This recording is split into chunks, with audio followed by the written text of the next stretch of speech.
Friends, it was a long time ago.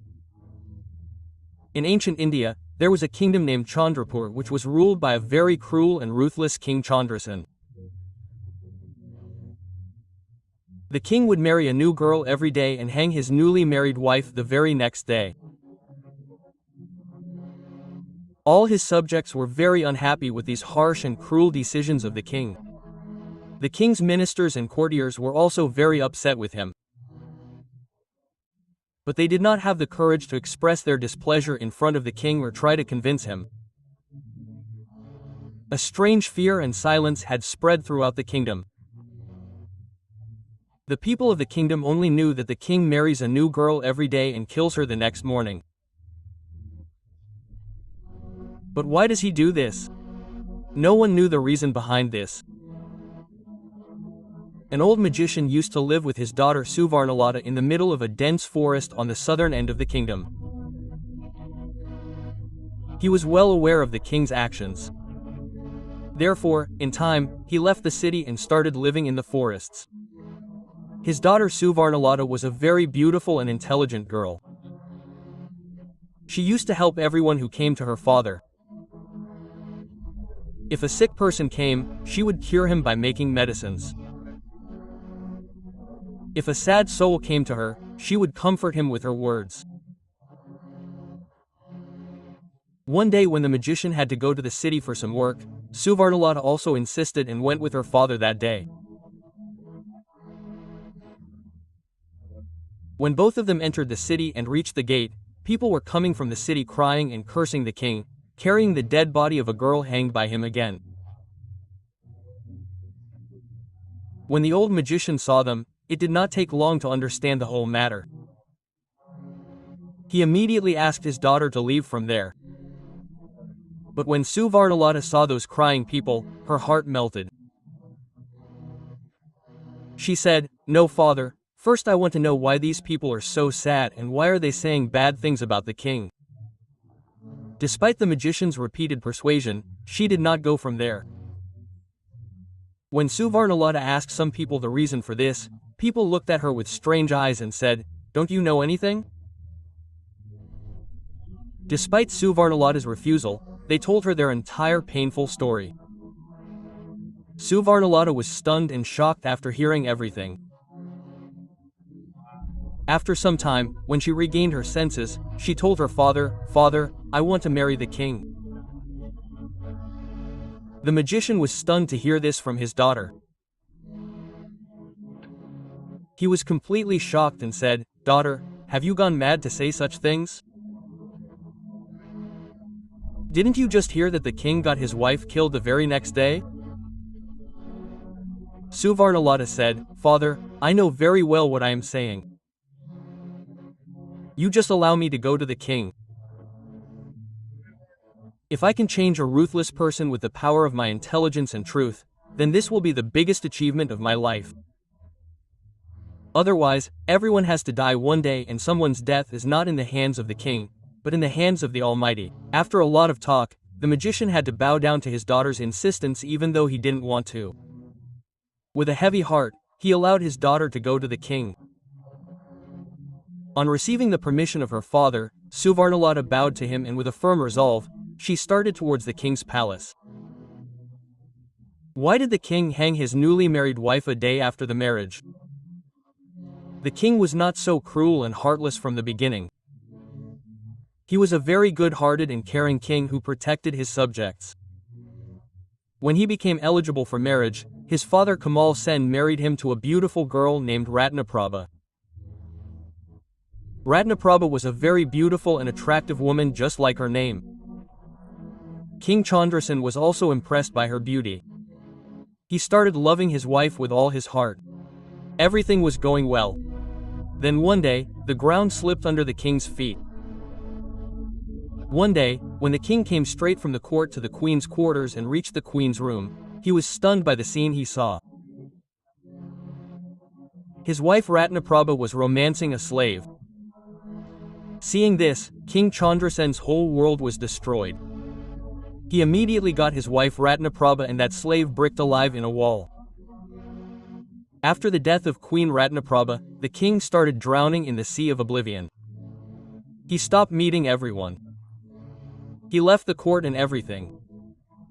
He just locked himself in a dark room. Whenever the king closed his eyes, he would remember that scene of his wife and slave again and again. Time passed, but that scene did not get erased from the king's heart and mind. From there, a demon was born inside the king. Now he started burning in the fire of revenge. The king called the country's experienced painters and got that scene of the queen and the slave painted as it was. Then he got that picture hung on the wall of his military room. The king was so hurt by his wife's infidelity that now he started considering the entire female race as unfaithful. The fire of hatred for women that was lit in his heart could never be extinguished. Therefore, to capture the unforgettable pain of that moment, he kept that picture in front of him so that he could never forget it. Burning in the fire of anger and revenge, the king took a terrible decision. Now he would marry a new woman every day and kill her the next morning. Initially, the ministers tried to convince the king about this painful and inhuman decision. But the king did not listen to anyone. His heart had now turned to stone. Since then, the king has been living a life full of ruthlessness and cruelty. Meanwhile, the magician's daughter Suvarnalata also reached the king's palace. She told the palace guard, "I want to meet the king. I want to become his wife." Quote. Hearing this, the guard stared at her strangely as if he could not believe that such a girl had come to risk her life.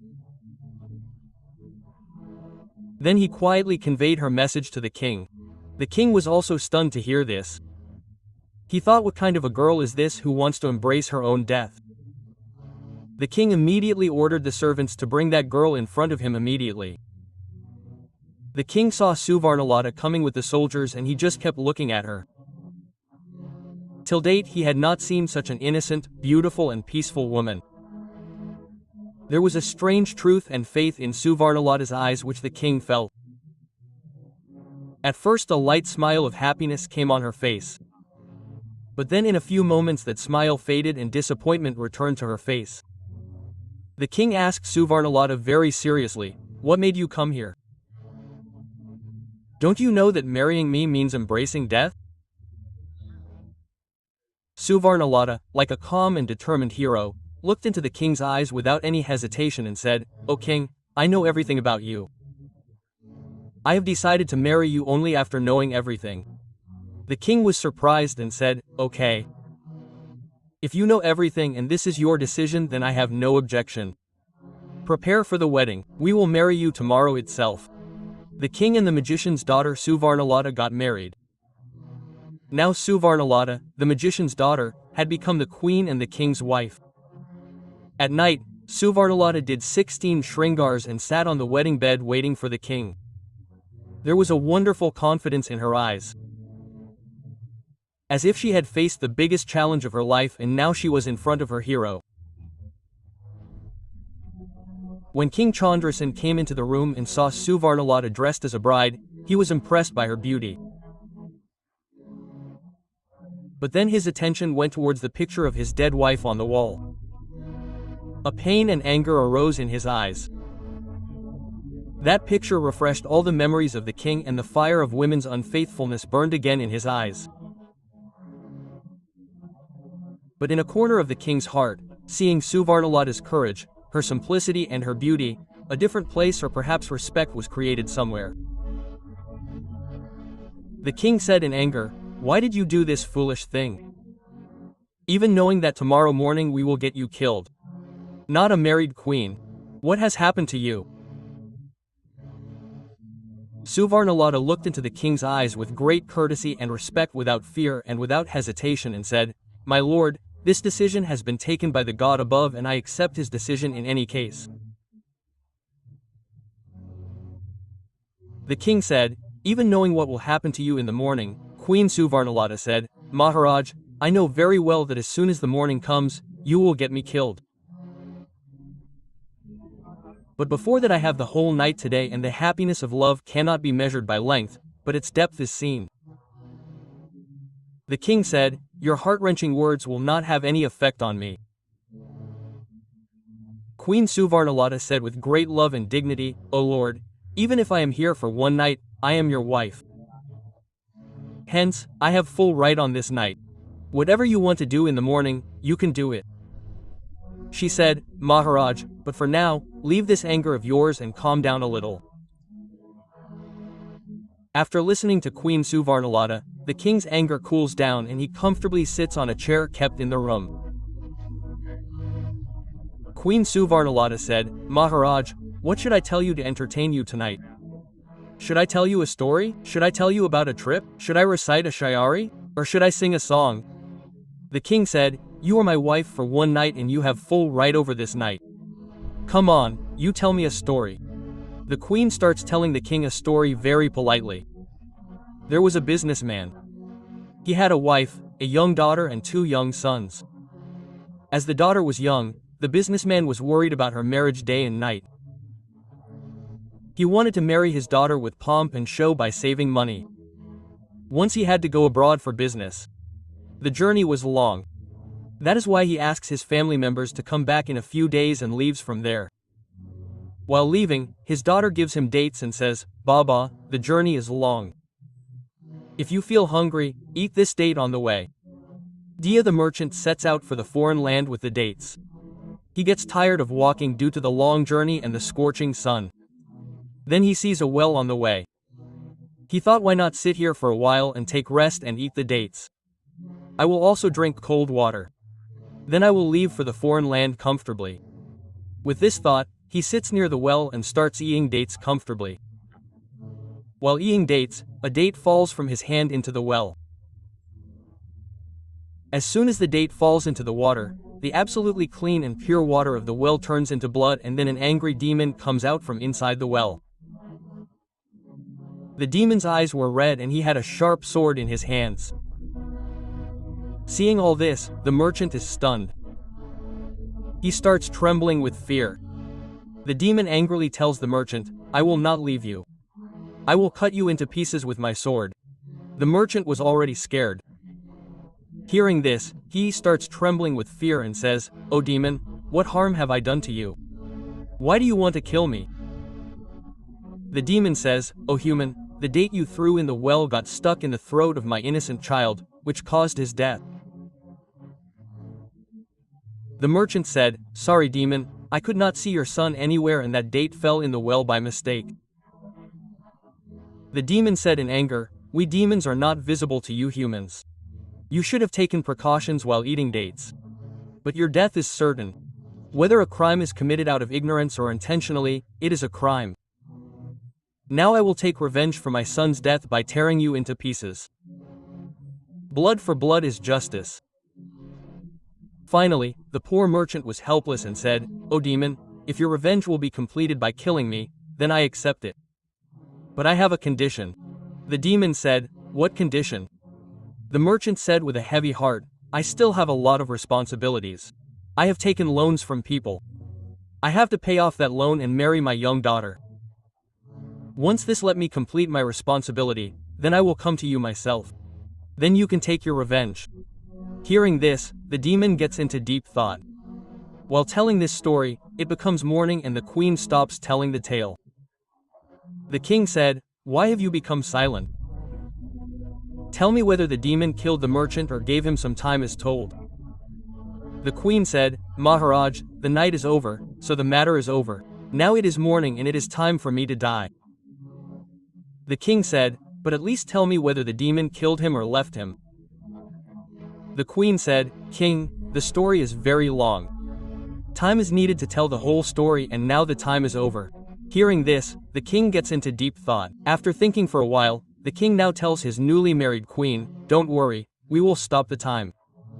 We give you one more day of life. Now you tell the story. Then the queen says, No, my king. Stories are told at night. It is morning time. You do your royal work, the rest of the story is over, I will tell it at night only. Hearing this, the king thinks, How many girls came to me and were killed? The fear of death was clearly visible on everyone's face. But there is no fear on her face. Anyway, I found her story very interesting. That is why I spared her life only for today. Tomorrow she will also face the same fate. The king leaves from there and gets busy in his royal work for the whole day. Here the queen prays to the Almighty with folded hands. O Lord, give wisdom to my husband. Forgive his sinful acts and show him the right path. Lord, it is evening time.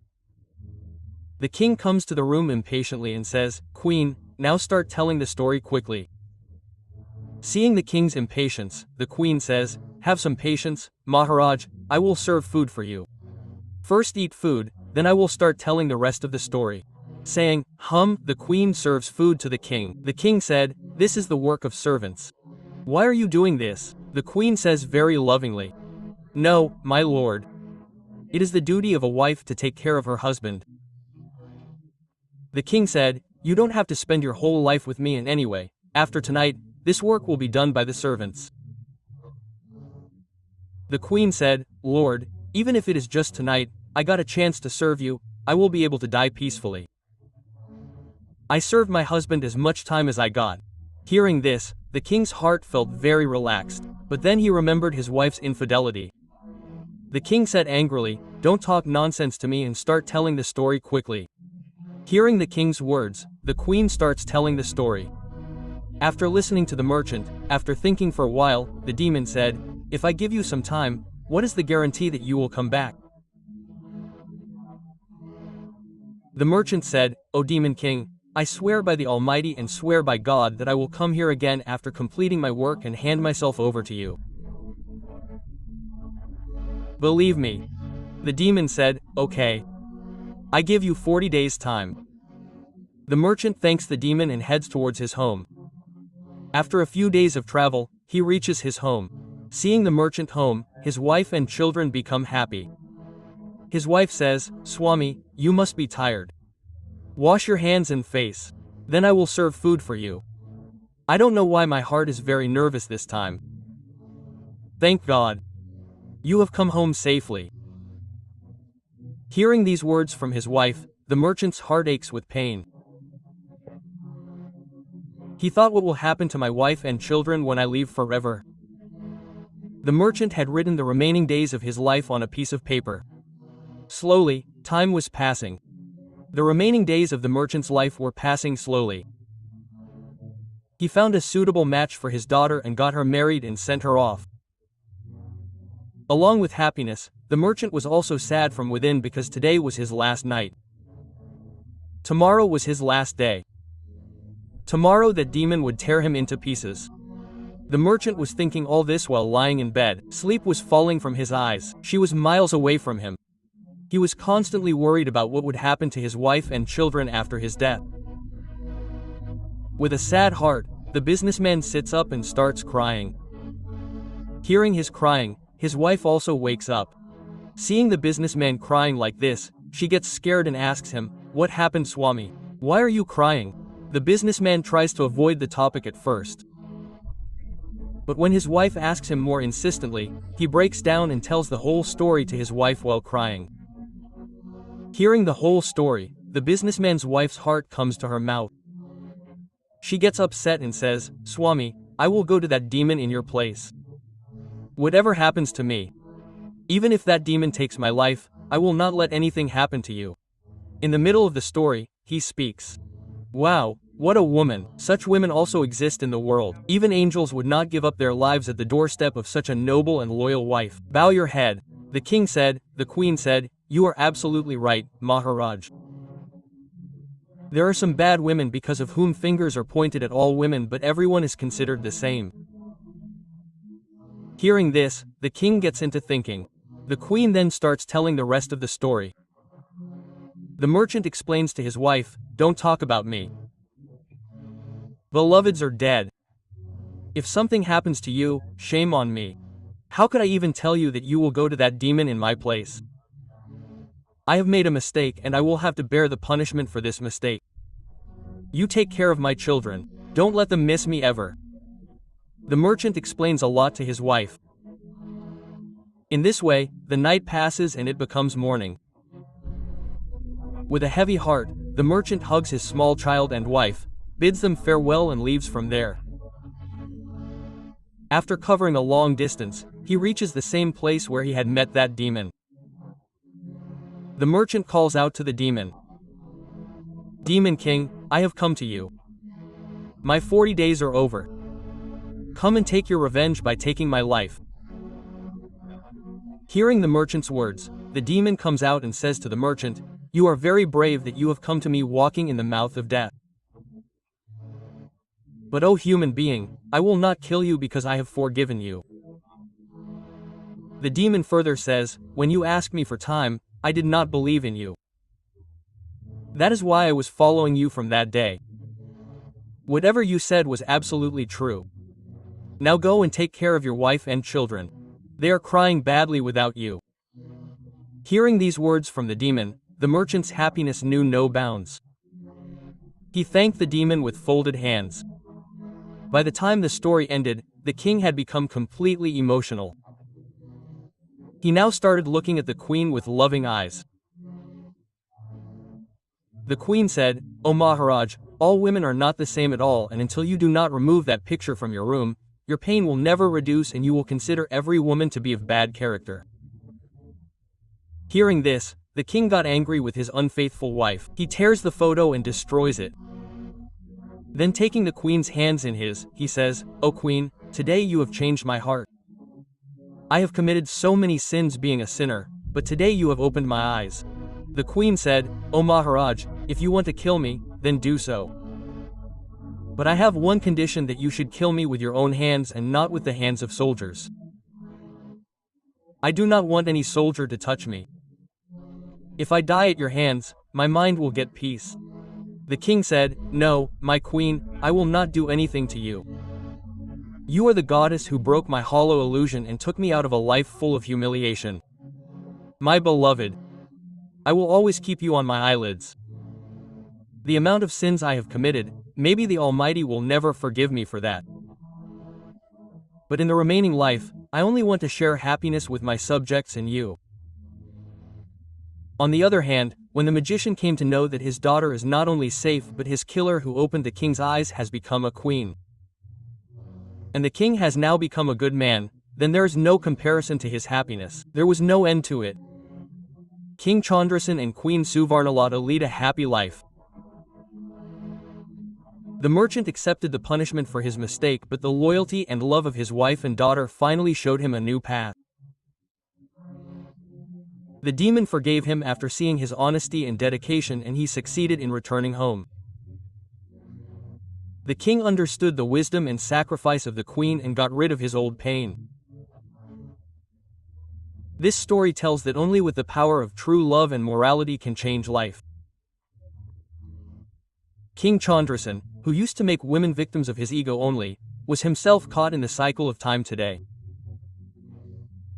The intelligence and courage of Queen Suvarnalata not only ended his cruelty but also showed a new path to the whole kingdom. Friends, this story is not only about the king and the queen but also about the truth that teaches us that ego and injustice do not last long. One who deceives others has to get caught in the trap of his own deceit one day. Friends, I hope you have learned something from this story. If you like the video, then like the video and share it in the comment. Mata D, please write. We will meet you in some other new video. Till then, take care of yourself. Jai Mata D.